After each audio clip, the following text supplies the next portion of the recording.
এটা ফিলিস্তিনের কোনো ধ্বংসস্তূপ না। এখানে বোম বা মিসাইল বা ড্রোন হামলা করা হয়নি, এমনকি সরকারি সম্পত্তি বেদখল হয়ে গেলে যে উচ্ছেদ অভিযান চলে সেটাও না। এটা দেখছেন চুয়াডাঙ্গা জেলার আলমডাঙ্গা থানার খেজুরতলা গ্রামে প্রবাসী রফিউদ্দিনের বাড়ি ভাঙচুর করা হচ্ছে। দেশের মানুষকে প্রতিদিন সুরক্ষিত রাখার প্রত্যয় নিয়ে সেফটি কেবলস সহ এলো সেফ সিলিং ফ্যান। কি কারণে এই রফিউদ্দিন একই গ্রামের অর্থাৎ খেজুরতলা গ্রামের শহীদুলের মেয়েকে বিবাহ করে দীর্ঘদিন আগে। দীর্ঘদিন সংসার করার পরে এই রফিউদ্দিনের স্ত্রী আরেকটি প্রবাসী ছেলের বাসায় উঠে পড়ে। তিনিও প্রবাসে আছেন। এই প্রবাসে থাকা অবস্থায় মামলা হলে থানাতে বসে এলাকার গণ্যমান্য ব্যক্তিবর্গ সহ একটা আপোষ মীমাংসা করা হয় যে এই মেয়েটি থাকবে হচ্ছে এই প্রবাসী ছেলের আন্ডারে। সেখানে কিছুদিন থাকার পরে এই রফিউদ্দিনের প্রথম স্ত্রী আবার ওখান থেকে চলে যায়। এর মধ্যে রফিউদ্দিন খেজুরতলা গ্রামের মুকুলের কন্যাকে বিবাহ করেন। এই বিবাহ করে এর সাথেও প্রায় 1 বছর সংসার করছে। এর মধ্যে আবার এই রফিউদ্দিন তার সেই আগের স্ত্রীকে নিয়ে বিবাহ করে সে প্রবাসী অর্থাৎ মালয়েশিয়ায় চলে গেছে।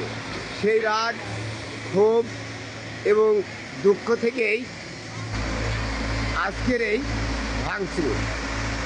প্রিয় বন্ধুগণ, এটা স্বাভাবিক, কিন্তু এখানে গ্রামের অনেক মানুষ উপস্থিত থাকার পরও কেন এই ভাঙচুরটা বন্ধ করার জন্য কোনো ব্যক্তি কোনো পক্ষই বলছে না। কারণ একটাই, রফিউদ্দিন যে পরে বিবাহ করেন মুকুলের কন্যাকে, এই মুকুলের এই মেয়েটি অত্যন্ত ভদ্র, অত্যন্ত ভালো একটা মেয়ে। আমার বাড়ির পাশেই এই মুকুলের বাড়ি। আমি তাই বিষয়টা সম্পূর্ণই আমি জানি। এই মেয়েটি অত্যন্ত একটা ভদ্র মেয়ে।